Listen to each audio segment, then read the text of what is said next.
Hello and welcome everybody to day 2 of our Evolution of Work Summit. We are here all week, but today we've got a really special session for you, which is all about how to bring purpose into your EVP. So we've got an amazing panel who I'm going to get to introduce themselves. Lorraine, if you'd like to go first. Sure, thank you for having me today. So I'm Lorraine Stockle. I work for Verizon.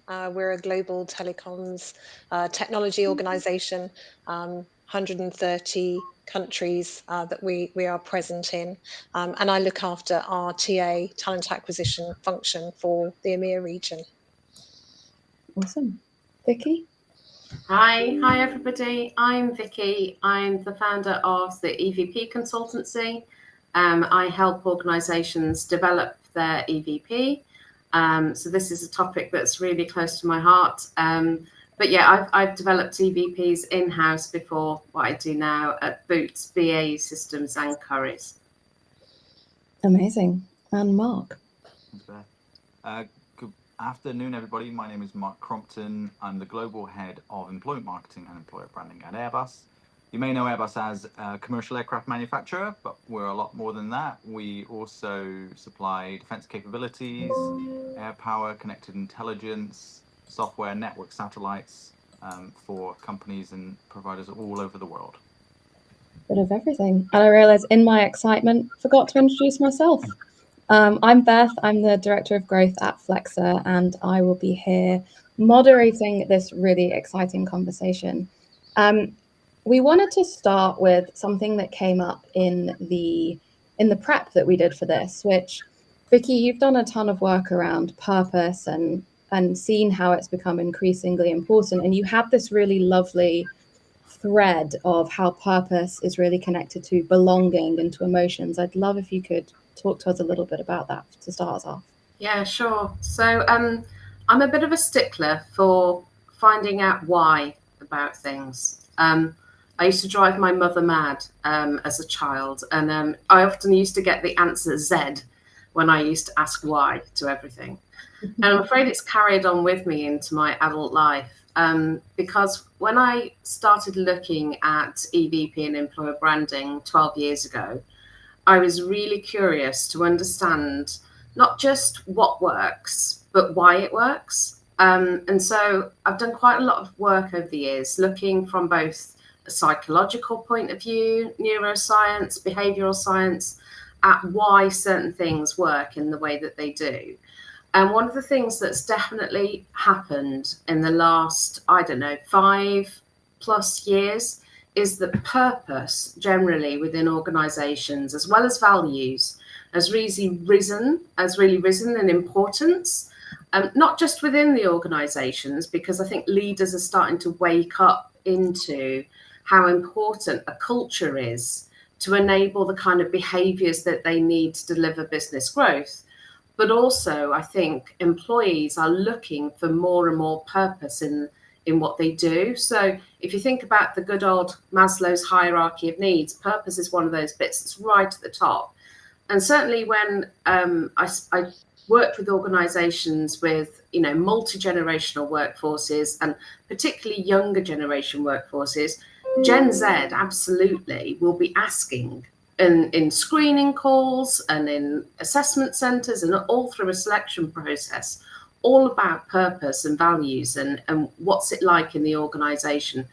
And when people ask in an interview situation, what's the culture like? It's not actually an academic question. Usually what candidates are looking for when they ask that question is, am I going to belong there? Will I feel like I belong there? It's not actually about what's your culture like. Do you know what I mean? It's like, do I see myself there? Will I fit in? And the thing behind that, as I've discovered, Qualtrics did a study a couple of years ago. Qualtrics, big, employee engagement listening program provider globally. They did a survey and did some research into which aspects or factors drive the most engagement. And they found that the number one thing is belonging. more than leadership, more than anything else, more than vision, more than benefits, more than salary, it's belonging. And so I was really curious about this, and I found out that belonging is so powerful because actually the absence of belonging, you not feeling belonging, is felt in the same part of the brain as physical pain. And I was like, whoa, okay, that's why it's so powerful, you know? And so the thing about purpose is about not just an academic thing about, you know, the vision of the organization and where you go to. It's to bring together the head and the heart. It brings the emotional and the rational together. And so it's a key connection tool to help people from a purpose point of view in terms of where the organization's going, to really feel it, not just believe in it, but feel it too. And that kind of blew my mind. And ever since then, it's changed the way I help organizations develop their purpose, values, and their EVP, because, wow, crikey, it's about belonging. It's super interesting. And Lorraine, I'd love to come to you for this next question, because I know you've done a lot of work on this at Verizon recently around really defining what that purpose is. And I can't remember the exact phrase, but I'd love you to talk us through that. And how are you defining it at Verizon? Yeah, we've actually modified our purpose in the last few months. And it's really about what Vicki's saying. It's about that feeling of belonging, but also distilling what that purpose is, making sure that it's meaningful. What does that mean to me in an organization? How can I see myself kind of living that purpose? And how is that effective across the organization, wherever you are in the world? And so we've changed or modified our purpose to we power and empower how people live, work, and play. And so some of the work that we do, or all of the work that we do, our purpose, whether we're at home or outside of work, or whether we're in a working environment doing our roles, there is that feeling of belonging, and there is a feeling of purpose, and it's aligned to the values that we have as well. So I'll talk a little bit about talent attraction and how we weave that into the attraction process later, but it's really important that those two marry together and people can see where they fit into that purpose. Yeah. And Mark, I'm really interested from your perspective, working in what a lot of people consider quite a traditional industry. How have you thought about purpose and how that relates to employer brand and the EVP? I actually find that really interesting, what Vicki was sharing about belonging, because I think that's key. You know, people leave jobs for the same reasons they join them. You know, it's salary, it's development, or whatever. But if you don't have that sense of belonging, you're not going to stay. So defining and having a sense of belonging, I think, is really key. And I think when it comes to purpose, there's two perspectives a little bit. There's the corporate purpose. There's that kind of top-down corporate purpose.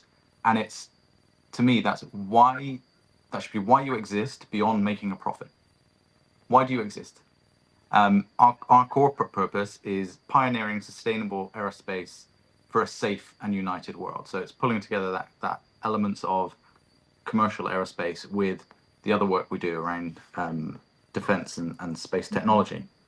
And I think when it comes to the other side, which is kind of personal purpose or individual purpose, you need to try and find that harmony between the two, because if you relate to the corporate purpose at a high level, but you don't find any purpose and meaning in what you're doing day to day, you're going to feel disengaged. You're not going to want to stay, and you're going to want to leave. So even if your corporate purpose is amazing, if there's no sense of belonging, if there's no sense of meaning to what you do day to day, it doesn't match. And that's why EVP is important. And that's why EVP is absolutely key. I think last time I gave the analogy of a chocolate eclair for EVP. This time I'm going to go for a burger. You know, you've got that lovely bun at the top, which is your corporate purpose. You've got that lovely bun at the bottom, which is your individual or your personal purpose. And then that sweet spot in the middle, the tasty bit, is your EVP. And it brings it all together. So I think that's why EVP is so important to corporate purpose. I love that. And it's made me ready for dinner after this. So how do you and like Mark, I'll stick with you for this one for the moment. But I'd love to hear Lorraine and Vicki, your thoughts as well. When you're trying to bring that corporate purpose, and by the nature of them, a corporate purpose is often written in quite a grandiose way. It's kind of a big vision, a big statement, lots of inspiring language. It can sometimes feel more like an ad slogan than a set of values or anything tangible. How do you start to filter that into your EVP so that it isn't just this big lofty statement, but it's what people really think and do and feel?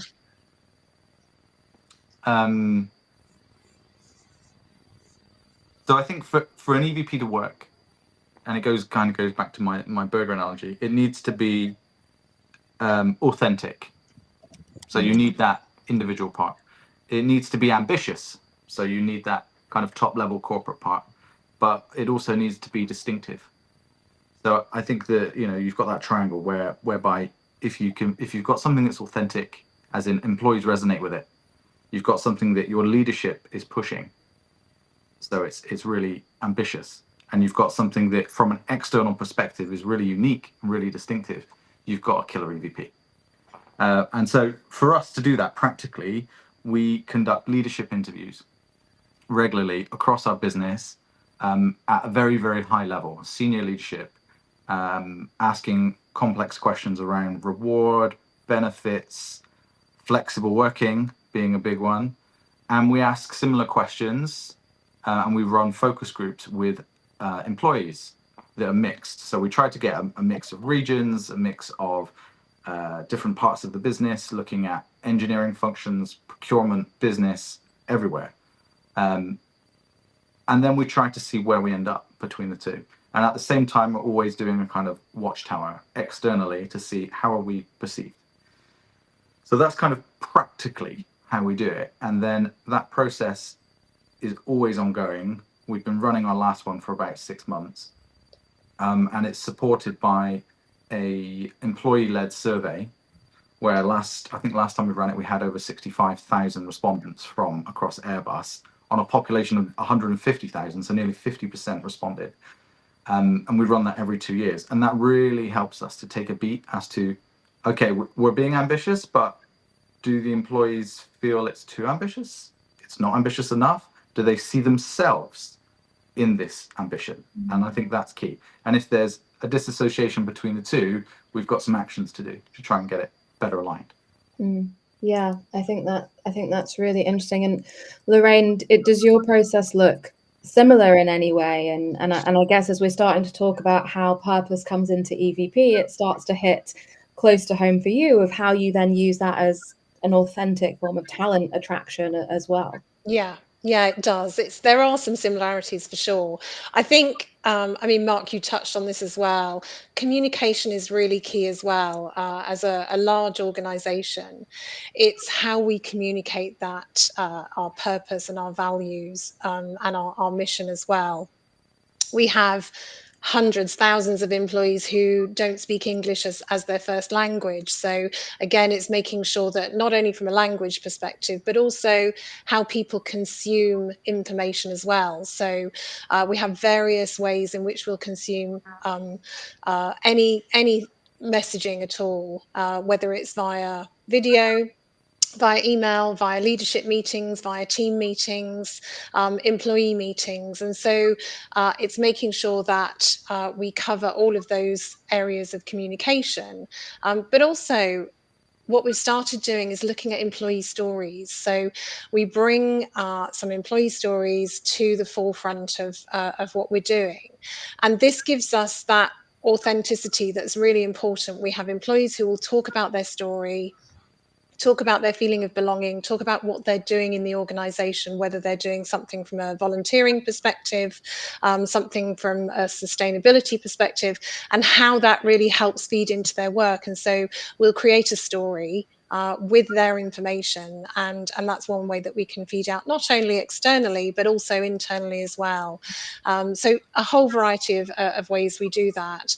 part of the way that we modified our purpose as well was to categorize into 3 areas as well. So we talk about the V, the strategic part, the me, which is the authenticity and what we can do from an inclusive and growth and development process as well, and also the we, which is really important, the diversity and how we make sure that we communicate this and we live this across the organisation. So yeah, there's a few ways, but communication is absolutely key.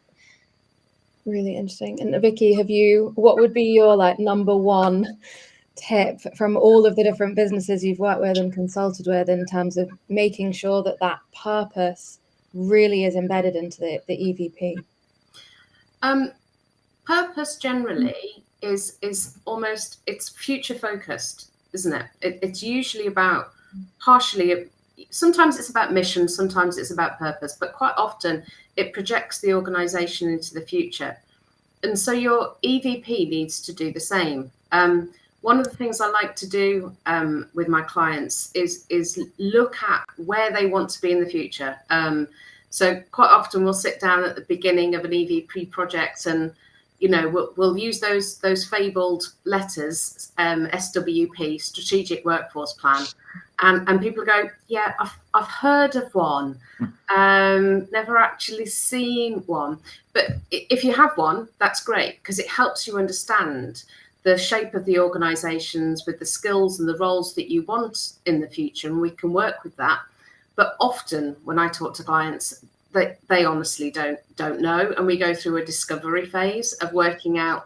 So if our company purpose looks like this, who do we need in the organisation to deliver that? And what I do then is, when we're developing their EVP, is we work to that. So the common mistake with EVP is that you can take a microcosm of your organisation today. So you can have, let's say 1,000 people, and you've got 20% in commercial, and you go, right, let's put 20 of those people into our focus groups. Do you know what I mean? Just kind of mirror the shape of the organisation. There's nothing wrong with that, but that only ensures that your EVP is relevant to the organisation you have today. If you know you want more data scientists, more software engineers, whatever it is, or let's say you want to change the demographics of the organisation, you might want to attract more women into the organisation. Our thing in BAE, absolutely, Mark, sure it's probably similar for you, was about attracting more women into engineering roles. You therefore need to kind of shape your EVP and the research in it on the proportions of those people in the future, not what they are today. So if you want 20% of your organisation to be female in engineering roles, that's what you need to put into your research. You need to force fit the shape to be the future shape, not the shape you are today. Does that make sense? That's such a good practical thing that people can go away and do. I'd never thought about that before around, what's your desired team makeup focus group as opposed to your current team makeup. But now you've said it, I'm like, why have we not always been doing that?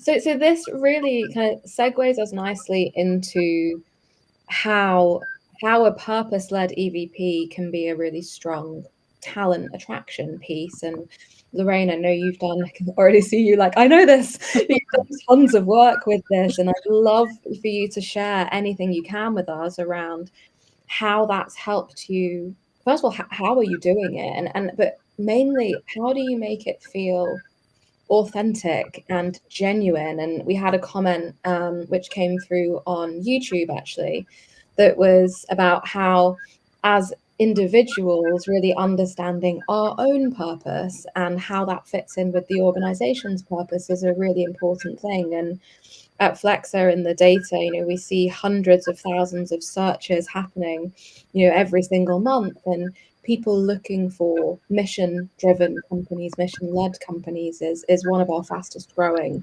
pieces. And so there's obviously a big demand for this, but how practically are you managing to do that? Yeah, it starts way before we post a job or we have a vacancy. And we're lucky that we have there's various platforms, social media, LinkedIn, and yourselves, and many ways in which we can go through to tell our story. But it's about those employee stories. We don't need to use stock photos. We don't need to use marketing information necessarily all the time. It would be our employees telling stories about what it's like to work here. Today we've had a Diwali celebration, and we've had people come into the office, and we've done some Bollywood dancing, and had some lovely food. And so bringing people together has been great, and that's part of the work that our employee resource groups do.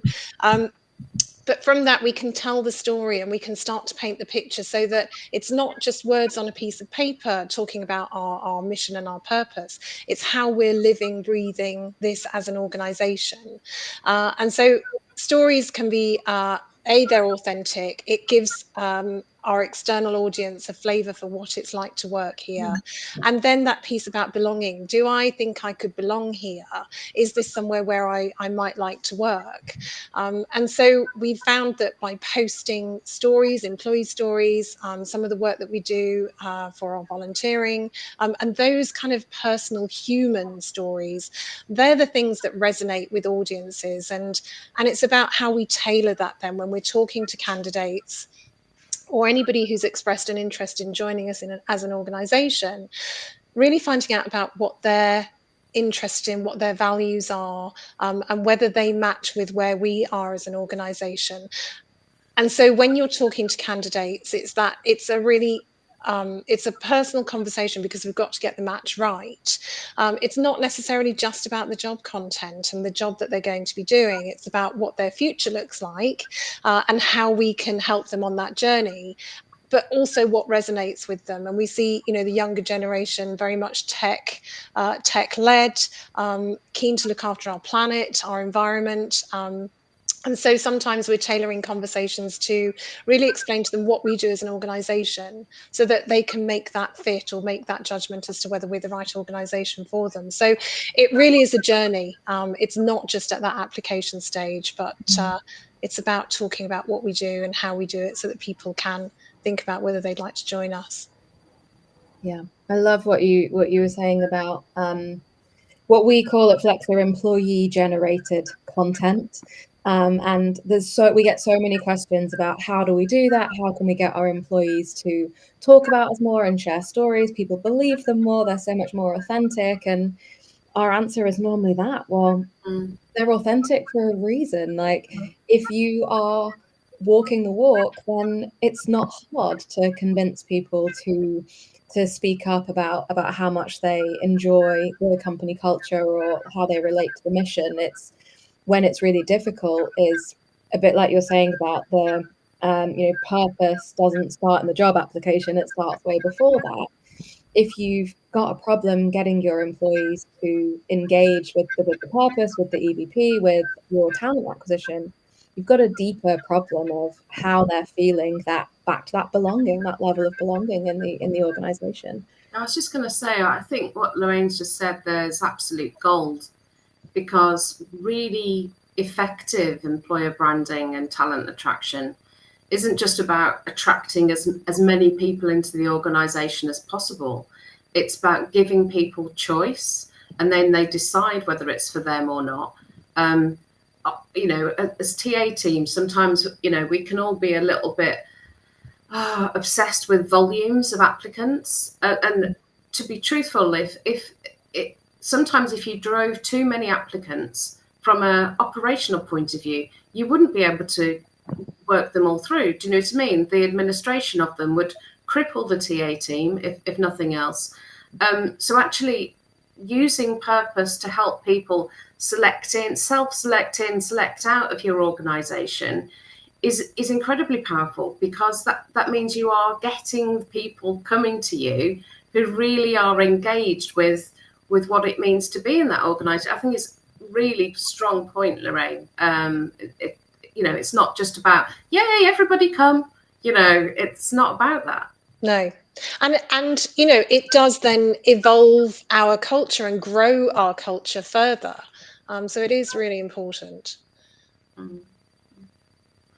Amazing. Yeah, I think that idea of aligned talent, right? We talk about this quite a lot in terms of, you know, your EVP is there to attract people, of course it is, but a really strong EVP will also filter out the people who aren't going to be the right fit for your organization. And, you know, we're a startup, and that's a very specific type of working environment, right? There's not much structure. Everyone's expected to hit the ground running and be very kind of self-directed, self-driven.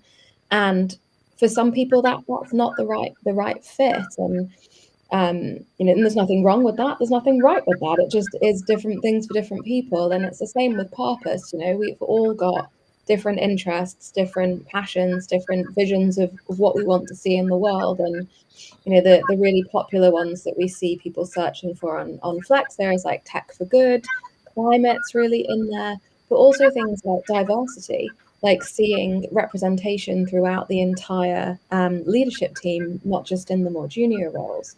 So I think there are so many different ways that you can start to talk about purpose and express what matters to you, to both filter in and filter out. So when you've nailed this process so far, right? We've got a purpose. We've understood how to filter that into our EVP and build really strong, authentic, believable stories where we know that people are going to feel like they belong. And how, and this might feel like a very practical question, but then what? Like, how do you get that out there in front of people? You know, it's very difficult, I think, for companies to stand out now in the market. What kind of tactics are you using to talk about this? And Mark, maybe you could start us off with that. Yeah, absolutely. You know, that's the challenge, isn't it? You've got, or in our case, we've got a sustainable led corporate purpose, and we want to try and attract talent. Most of that talent is going to be around Gen Z, where sustainability is quite a big thing. But another thing that I find quite interesting for Gen Z was in our universum studies and our own studies that it tends to be secure work. They would like secure employment, particularly post-COVID. You know, that is quite an interesting thing. So yeah, interesting problem for us. And we said, well, how could we do this in a way that is enabling us to, as Vicki said, plan for that workforce in the future and prep the ground now, engage them with corporate purpose now, engage them with our EVP now in a physical and tangible way that they can relate to. So we partnered with an organization called Together Band, who took some of our end of life or kind of scrap material that we use when we produce satellites. We then turned that material into a wristband. We then sold that wristband through Together Band and through some retail partners like John Lewis. If you go on John Lewis, you can search for it and you can find it. And the sales and the revenue from that band went towards a education program called We Build It Better, which enables schools that are slightly disadvantaged, that don't have any kind of, certainly no engineering, but no design technology capability. We gave them a standalone kit so they could run for the first time in these schools DT. So children from the ages kind of 11 and 12 were exposed to an engineering education, and it blew their mind. So we started to roll this out to a lot of schools to get them engaged, so that when, you know, they're getting to kind of 16, they think, do you know what, I really enjoyed doing that. And that was sponsored by Airbus. They fit with my purpose around sustainability. I want to apply for an apprenticeship or vocational training or anything like that. So it's kind of planting those seeds quite early so that we can plan for the workforce of the future 4 or 5 years away. So that's kind of how we did that in a physical and tangible way. I love that. That's like one of those, an amazing project that you would, you know, if you'd had the constraints of traditional channels, and you might never have done that, but that's so cool. Yeah, that was a fun one to work on. Yeah, for sure. And really fulfilling. Like, what an amazing thing to be able to be part of. Yeah. Lorraine, how have you been sort of activating this purpose-led EVP across different channels? Yeah, so through our employee resource groups, we're able to do that. It allows us to network and learn from one another, to bring people together. And again, going back to that sense of belonging, but also we have a number of initiatives as well. And I think that employees getting involved in those initiatives really, again, helps to bring our EVP to life, that work, live and play piece. So we have a target of volunteering hours as an organisation globally, looking at 2.5 million hours by 2025. And again, that's a collective opportunity for people to pick something that's important to them, that resonates with them, that they can help to give back to. So we have 3 different pillars, and so people can come together and volunteer. And again, it's a great opportunity to network, to talk about meeting people from different parts of the organisation as well that you may not necessarily meet day to day, and really getting to know other parts of the business, and perhaps knowledge sharing and ideating as well. So that's just one example, but the communication piece, and then finding something with an organisation that resonates with you, whether it is a volunteering opportunity or working in the community, or maybe it's a project that you're working on together. And things like hackathons, we've done quite a few hackathons where we've looked at ideation and creativity, and from that we've developed products that have gone out to market. And so even those kinds of things still feed into our work, live and play, and that empowerment that we want to give people, along with all the learning and development and the growth that they can then gather as part of their career journey. Such an empowering thing for someone to feel. You go along to a hackathon and then it becomes a global product. Like that talk about a sense of belonging, like what an amazing way to make someone feel like you matter, your voice matters, what you think and do can become something amazing that we'll all then get behind. I love that. It's so important, I think, when you have these examples of not just how do we get senior leadership on board with purpose, and that's obviously important because they need to then share that with their teams, but everybody really, and ultimately, just by the nature of how companies are, you're going to have more junior people always than you will senior people. So really the importance is sort of flipped there. Vicki, have you seen anything that's particularly worked from your clients or your previous experiences? I think overall, if I were to say what's the most powerful way of activating an EVP, my answer would be advocacy. It would be about enabling colleague voices to tell their stories internally and externally. And there's a particular reason for that. Have we got like 30 seconds for another bit of neuroscience? Absolutely. So the reason that advocacy works, I mean, we all know the stats about 5 times the reach of your corporate brand. And do you know what I mean? All of those stats about advocacy. But the reason it actually works is because of something that's happening in your brain between the advocate and the person receiving and hearing that information. There was a study done in the 90s by a professor at a university in Parma, Italy.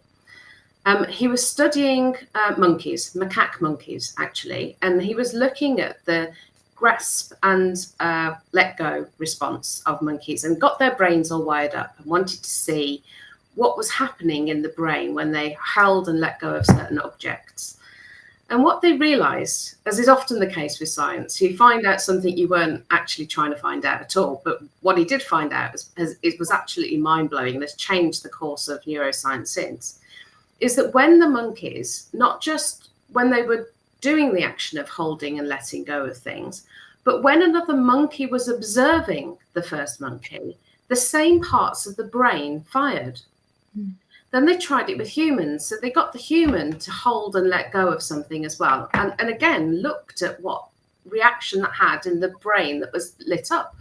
And again, it happened. And what they found, and now as part of neuroscience, more broadly is, accepted, that what we have in our brains are things called mirror neurons. and they fire in our brains in response to someone else saying something, but usually something with emotion and passion. That's when it's most activated.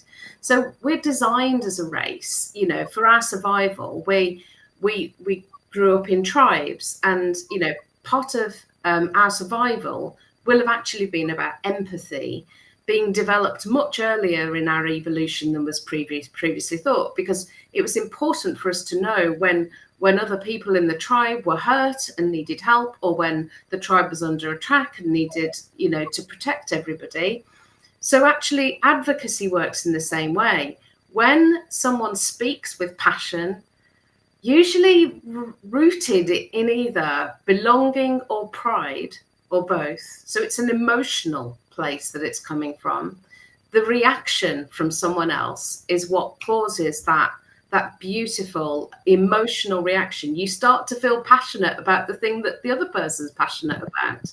And so that's why advocacy is so powerful from an EVP point of view and a purpose point of view, because if you help and enable, empower your employees to be able to tell their story, the role that they play within the purpose, and what they're proud of in terms of how they support the organization, how their team does that, that's absolute gold dust. It's so powerful. I love that. I think it's easy to forget, isn't it? And, you know, when we're all sat here tapping away on our little computers inside our warm homes, although not that warm, that we actually have millions of years of programmed subconscious responses that's involved in all of this. I love that. I'll definitely be thinking about that for a long time. I'm going to start going to some questions in the comments, because we've had quite a few pull through, particularly from YouTube. Just a reminder, anyone who does want to ask a question to the panel, just drop it into whatever panel that you're watching on, and we'll try to get to it. There's a specific question here for Mark, which I think is from the brilliant Bella at Multiverse, but I could be wrong. And Bella has asked, when you say Watchtower, I realize this was a little while ago, Mark, if you can think back to the conversation about external reputation. What exactly are you measuring or looking at here? What does that mean? That's a great question. So one of the key things is talent flow. So where are our people going? Why are we not retaining them, and where are they going? We're also looking at what skills are our competitors hiring for? Are we seeing similar kind of similar patterns? Are they increasing their female hiring? Are they not? Where are they? Which locations are they struggling to hire from? Where are they going? You know, all of those kind of questions. So, but mainly talent flow. Where are people going? Where are they coming from? And the same for universities as well. That's quite a key one for us. We work with hundreds of universities across the world, but a few that are very, very specific to us, because they're world-renowned engineering schools such as MIT, Georgia Tech, NUS, Singapore, Ecole Polytechnique. So what we're really measuring there are we making an impact with our employer brand on students studying at those schools? Are we attracting them? Yes. Is that attraction convert or turning into applications, and is that application turning into hire? So we need to measure that entire conversion from a very specific view for 7 universities. Amazing. And I know that you have developed this really kind of complex, thorough understanding of how marketing essentially works in talent attraction and how that comes together. So you can find Mark on LinkedIn if you want to ask him any more questions, just throwing you in there. There's a question here that Lorraine, I'd like to come to you with your focus on the talent attraction piece, which is around back to that point around quality over quantity. And they've put, for want of a better expression here, but when we're talking about aligned talent and how you need to make sure that it's the right people with the right purpose and kind of bringing that together, how are you doing that? Is there a way to encourage quality over quantity? Yeah, so I think it goes back to the story of when we start to engage with candidates at the very early stages, it may be from an in-mail, it may be an email conversation that you have. We're already starting to build an understanding of what's important to them, and talk about what we do here at Verizon. And then when it comes to conversation, again, it's going through that interview process, not just to talk about the skills and their experiences, but looking at behaviors, looking at how they're going to fit into the organization, and whether there's that match culturally for both parties. So we go through a competency-based interview process. Again, it's very much making sure that that is asking the same questions to every candidate, so that we've got that standardization. But from those responses, you can then have further conversations to understand, well, are we the right match?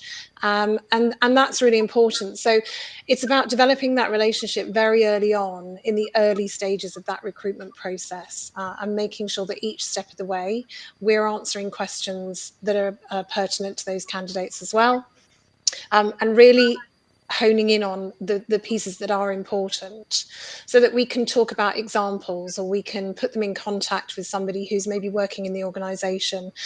We know that candidates will do a lot of research now before they even think about applying to a role. So there's lots of different platforms where they can research companies, the people that work there, and that culture and that engagement piece as well. So those are some of the ways in which we make sure that there is that match.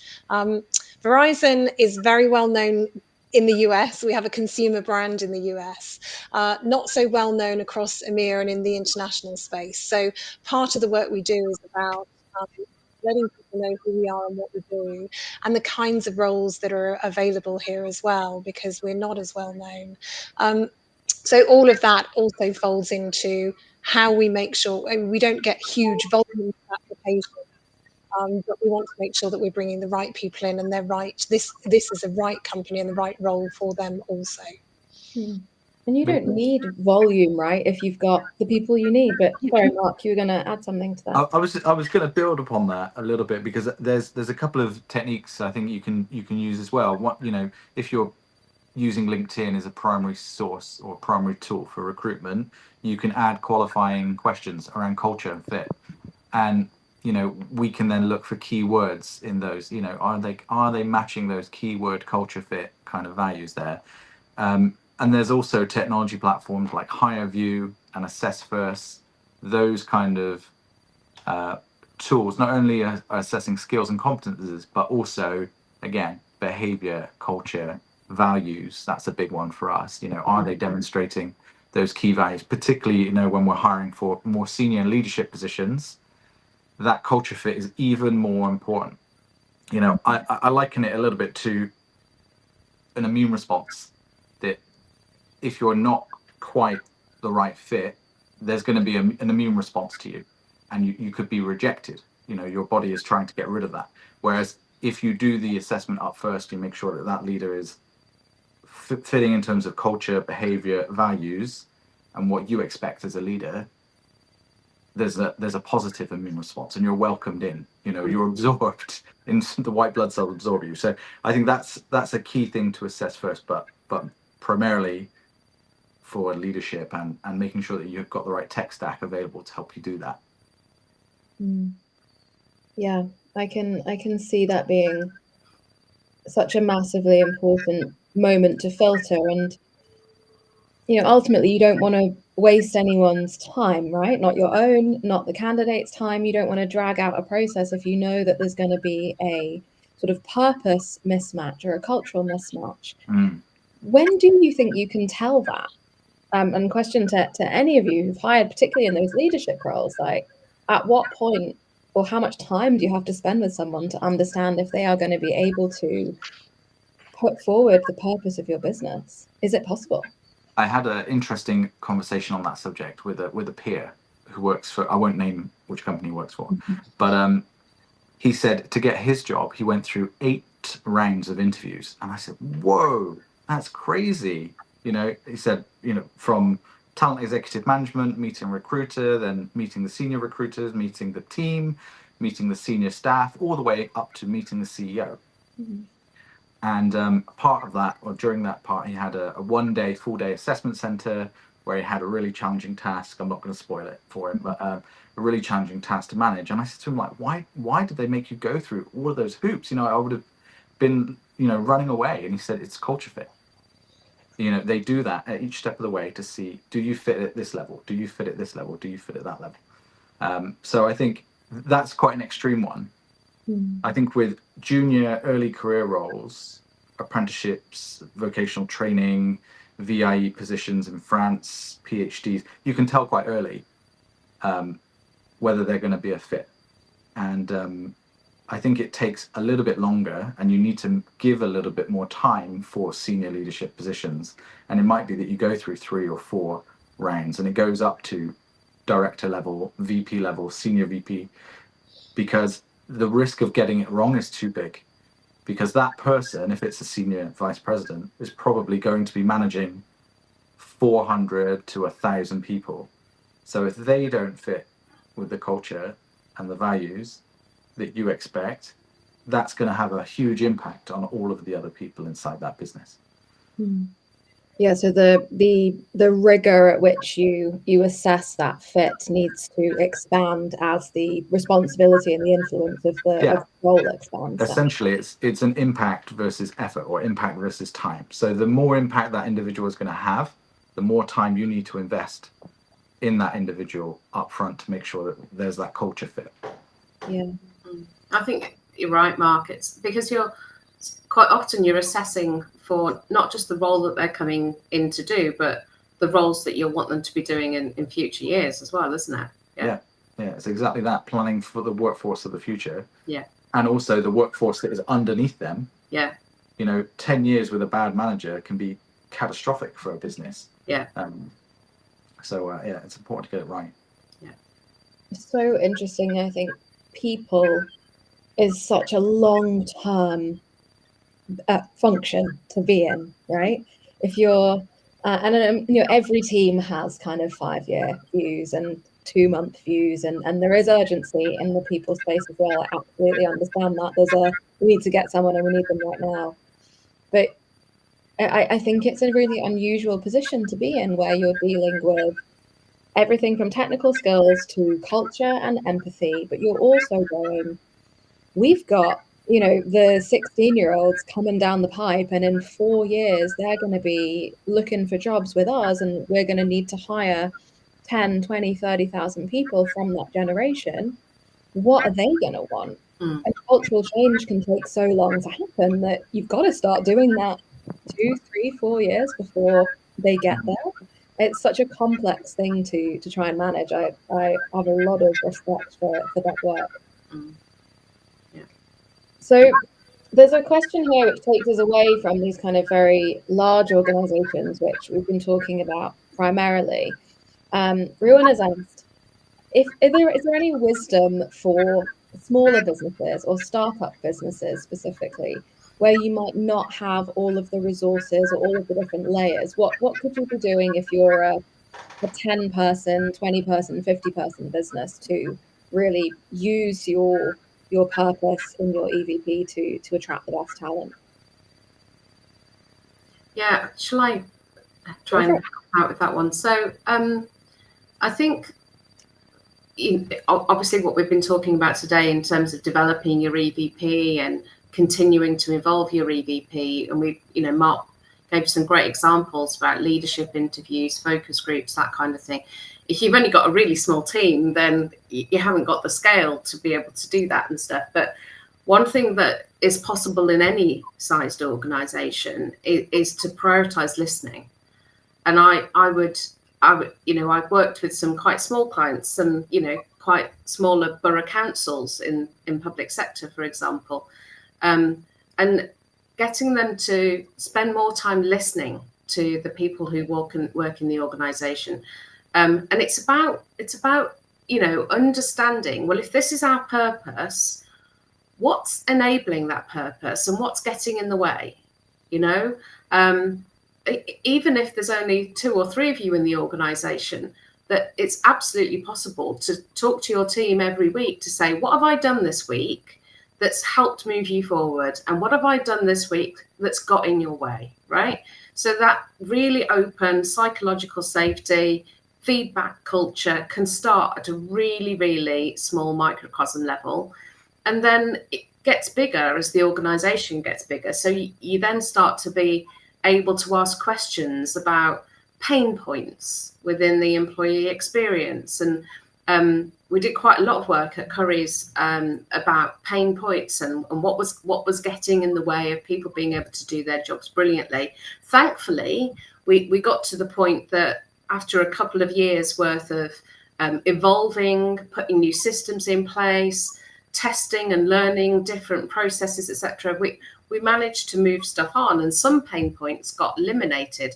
But then we set ourselves a new challenge and went, right, let's introduce some delight points. So what would happen? What would need to be true for us to delight you with how the experience feels in this organization in terms of how it helps you be the best that you can be, and within that, help us support our purpose. So I think all of that stuff can be done, whether it's, international surveys, with thousands of people involved, or it's just a conversation with your direct reports, listening and asking quite straight questions where you've got to be prepared to hear some feedback that might not be very comfortable, but that's the only way, Yeah, that really honest, open communication is free, right? I think that's something we hear sometimes from smaller businesses and startups is, you give these amazing examples of, Verizon and Airbus, but like I don't have their revenue, I don't have their budgets. There's one person in the HR team, and it's not even my role. And we get these kind of questions coming through, and I think that yes, some things are very complicated and require lots of people and require money to be able to execute on them. But things like great communication and listening is, and always has been, free. Yeah. I have a question. Oh, sorry, Mark, you look like you're going to say something there. But no, I was just thinking as well, like there's maybe a pitfall. And, it's easy to fall into that trap if you're a small company. And so let's say you're a software development company or you're creating an app. You go, okay, where am I going to go? Where am I going to get people to do this? Well, okay, I'm going to hire someone who's like me because I can do this job and I'm looking for someone who can also do this job. So you end up with a copy and paste of the same people, and you might go to the same universities, and then you end up with no diversity in your team. So I think that is a pitfall that you have to try and avoid on day one, is not to hire your friends and to try and force yourself to go beyond traditional talent pools of where you believe these people are, go beyond your own university knowledge and go to other locations where you might find untapped talent. Yeah, there's a lot of discussion about skills-based hiring now, and that leads very much into, yes, not looking necessarily at traditional talent pools and looking at people who have transferable skills or the potential and the right behaviours to move into this role, and then investing in them as they join your organisation and taking them on a career journey and looking at their learning and the development and how they can grow. But that then lends itself to that diversity and potentially creativity and innovation that you may not see. So completely agree. The other thing was as well, listening, absolutely. It's a great point you make, Vicki. And then actioning. So, we have we do a similar thing to you, Mark, in that we have a global pulse survey that we gather feedback from our employee base. But it's really important to, once you've listened to and digested that content and that information that we've been very lucky to get from our employees who have happily given us their voice and given us that information, it's really important then to put action plans in place and to continue to communicate. This is what we heard. these are the action points. Tell us what kind of action points you'd like to see as well, and really engage in bringing them into the conversation about, okay, how can we address this, or how can we make this better, or how can we inject this great work that's going on here into other parts of the organization, and bringing employees on a journey and teams on a journey to really improve and make things better, but then continuing to focus on those action points, giving updates, so that people feel that A, they're heard, B, that what they've said is important, and C, that we're changing for the better or making improvements where we can. Yeah, so true. Listening and asking all of those questions and then doing nothing with the information is possibly more frustrating to people than if you hadn't asked at all. The final thing I'd like to discuss quickly, and we've touched on this quite a lot as we've gone through, but to address it directly, Matt has asked over on YouTube, I think that is, about how authenticity is so key in an EVP. And they've said, especially in corporates and enterprises, which I'd like us to dig into a bit. Is it more important in big companies than small? And yeah, he would really like to understand how you deal with that authenticity through the business, through the work that you're doing, and making sure that it really feels true right through. I think I hope that in most organisations over the years, EVP, came over from customer value proposition, a few decades ago. And I would like to think that in most organisations now, when they develop an EVP, they understand that almost getting your CEO to say, or asking them, what do you want your EVP to be? And that being the EVP is not the way to go. That the more you involve the whole organisation in it, the co-creation of it, there's a behavioural science principle called the IKEA effect. It's the more you've been involved in building something, the greater the greater value you put on it. So whether that's a flat pack piece of furniture or whether it's your EVP, it's about involving people in it. And so for something to be authentic, for your EVP to be authentic, it really does have to go right to the top, to the bottom, to every stretch, to every life stage, to every demographic, to every role type, every skills. Otherwise, you're not. It's going to be too niche and not representative of the organisation, and that just causes disappointment or early attrition or reputation damage. None of which are a good look, really. Yeah, all things to try and avoid. Mark, Lorraine, any comments on the authenticity piece? I completely agree with Vicki, and I agree with the comment on essentially investment. The more you've invested in something, the worse you feel if it doesn't work. So when we are building our EVP, we work in, we've got hundreds of countries all over the world, but we try to make sure that we've got representation from as many countries as possible, as many business functions, as many levels,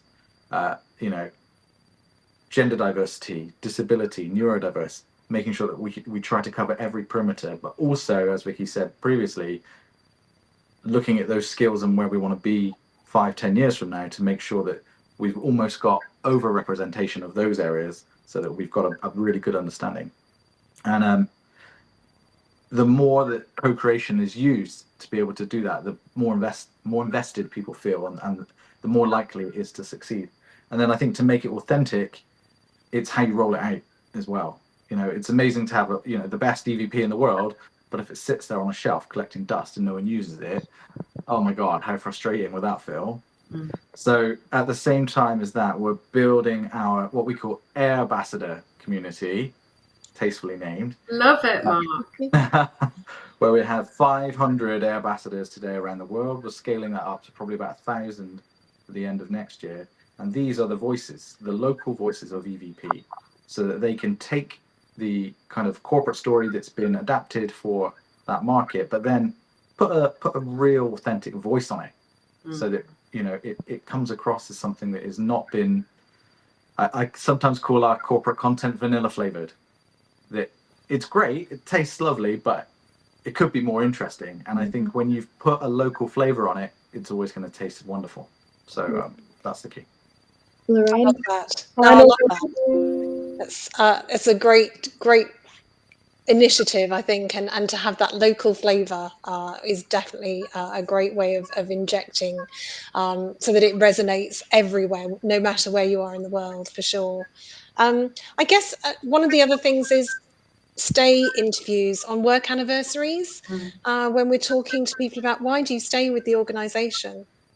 A lot of the time it's about the people, their feeling of belonging and working with teams and the people in the organisation. But it's a really important thing to understand. It's not always about people exiting the business. It's about those that are staying and why they stay, and understanding that to quite a depth so that we can continue to build on that.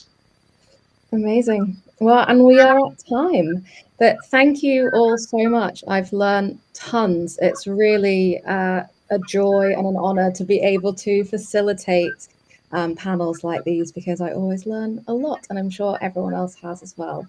We've got 3 more webinars coming up this week, so if anyone wants to check those out, they will all be on the summit page where you found this one. And that's goodbye for us for today, and we will see you in the rest of the week. Thank you all.